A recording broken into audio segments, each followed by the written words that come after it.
Benvinguts al Friki Online càpsula 942.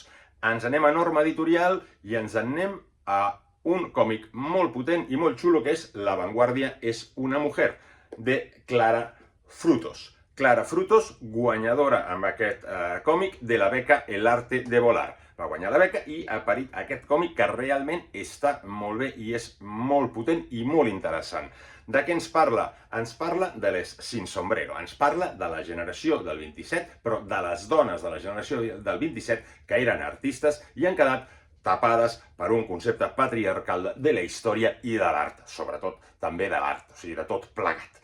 Doncs d'aquestes dones és del que ens parlarà aquí, dones tan potents com els escriptors de la generació del 27 o els pintors de la generació del 27, o escultors. Doncs aquí ens parlarà d'elles. Però com ho fa? Ho fa realment amb molta gràcia. Ens marca una protagonista, que és Concha Méndez, i la seva neboda. Comença la història que la seva neboda descobreix exactament, comença a descobrir qui és la seva àvia i a partir d'aquí vol fer una tesi doctoral sobre ella. Aquí començarà la investigació i, des del punt de vista de Concha Méndez, l'escriptora, doncs,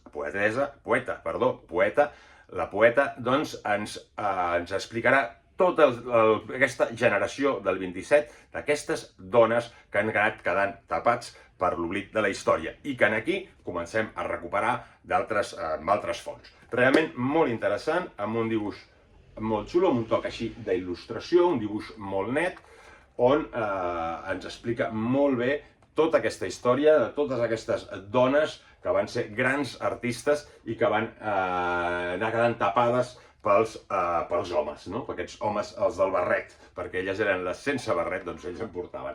I al final extras de què va, com ella va començar a trobar tota aquesta generació de les dones del 27 i com va començar aquesta investigació i la idea de crear aquest còmic.